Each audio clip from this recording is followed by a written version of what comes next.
Hai semuanya, welcome back to my channel. As Indonesians, we inherit a history filled with stories of courage, resilience, and love for our nation. Often, the most captivating tales come from the women who shaped our archipelago. West Java, with its beautiful landscapes and souls, holds a special place in my heart. It's a region that has nurtured extraordinary women who have left an indelible mark on Indonesia's journey. So, let's embark on this journey together as we celebrate the inspiring lives of these remarkable female heroes of West Java. Our first story takes us back to the late 19th century, a time when Indonesia was under colonial rule.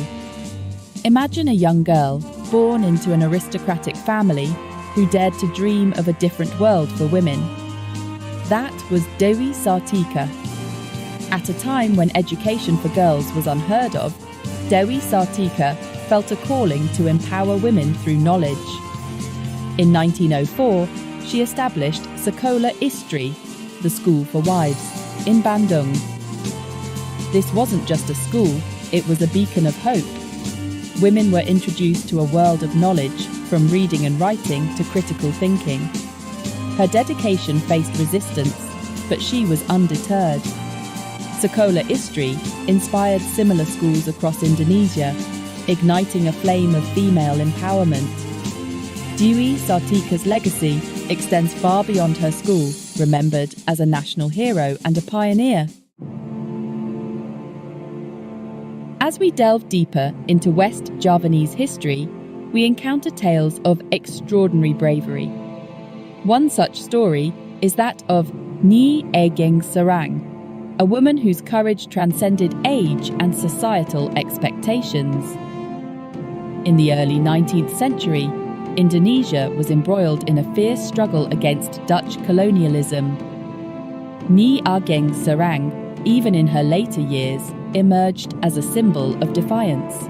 She had fought alongside her husband against the Dutch in her younger years. During the Diponegoro War, her legend truly took shape. Imagine a woman, advanced in age, leading troops into battle. Nyak Dien was a force to be reckoned with, her strategic mind as sharp as her resolve. She wasn't just a leader, she was an inspiration. Even though the Diponegoro War ended in defeat, her fighting spirit never wavered.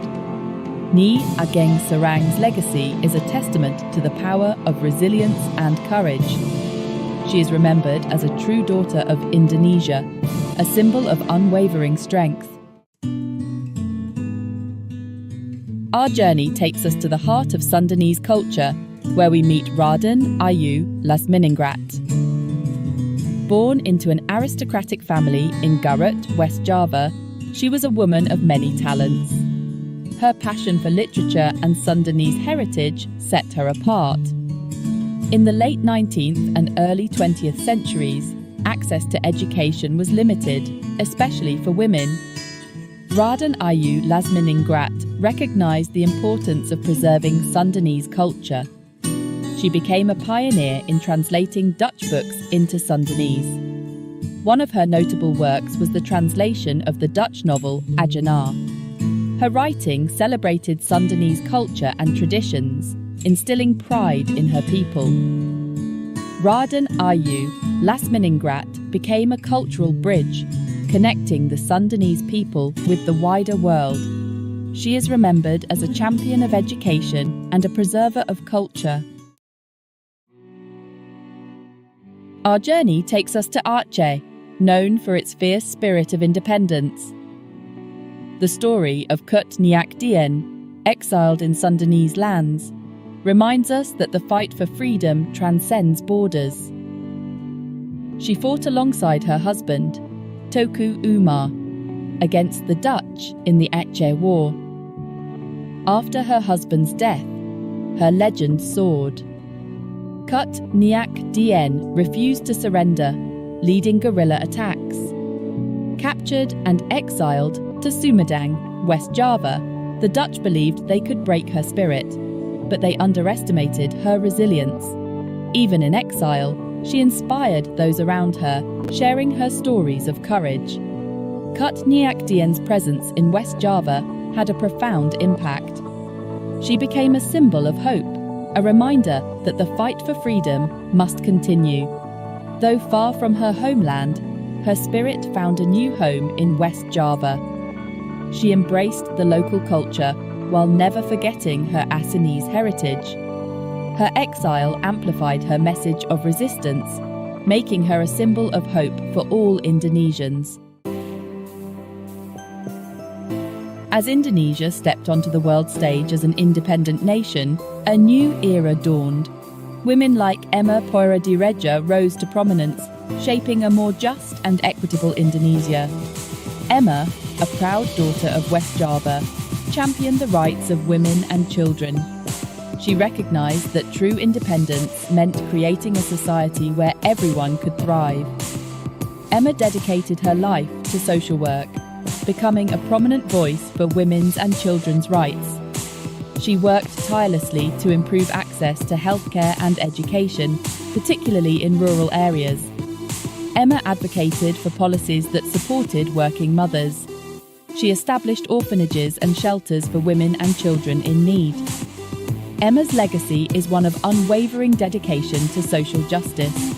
She was a pioneer, understanding that true independence meant creating a society where everyone had the opportunity to reach their full potential. Her story serves as a reminder that the fight for equality is ongoing. We must never stop striving for a world where every child has a chance to thrive, and every woman has the opportunity to shine. Our journey takes us to the 15th century, to the Sunda Galuh Kingdom. This is the story of Nyi Subang Larang, a queen whose influence shaped the religious landscape of West Java. Nyi Subang Larang was a devout Muslim in a predominantly Hindu kingdom. Her marriage to Prabu Siliwangi was a union of two different faiths. She played a pivotal role in introducing Islam to the kingdom. Nyi Subang Larang's piety and wisdom earned her respect. She established religious schools, known as pesantren, providing education in literacy, ethics, and social responsibility. Her gentle approach and unwavering faith paved the way for the peaceful spread of Islam in West Java. Her legacy is a testament to the power of dialogue, understanding, and faith. Our journey concludes with Hadja Rangkayo Rasuna Said, a true daughter of Indonesia. Born in West Sumatra, her activism and influence extended throughout the archipelago. She was a journalist, writer, politician, and a fierce advocate for women's rights. Rasuna Said recognized the injustices that plagued Indonesian society. She became a vocal critic of polygamy and fought for educational reform. Rasuna Said's views were considered radical, but she refused to be silenced. She understood that true equality meant dismantling systems of oppression. Her courage and eloquence earned her both admiration and opposition. Rasuna Said's legacy extends far beyond the policies she championed. She embodied the spirit of activism, believing that change is possible. Her story serves as a reminder that the fight for social justice is ongoing. We must never stop questioning, challenging, and demanding a more equitable world.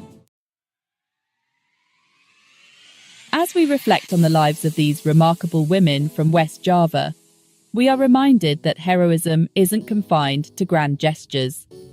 It can be found in the quiet determination of a teacher, the unwavering faith of a queen, the courageous words of a writer, and the dedication of a social worker. These women shared a common thread, an unwavering spirit, and a deep love for their people. They challenged norms, broke barriers, and paved the way for generations to come. Let their stories inspire us to embrace our potential for positive change. These women exemplify strength, courage, and a commitment to justice and equality. Their legacies continue to inspire and remind us of the power of women in shaping history. Let us honor their contributions and carry forward their spirits of bravery and resilience. Thank you for watching. Don't forget to subscribe for more inspiring stories of Indonesian heroes.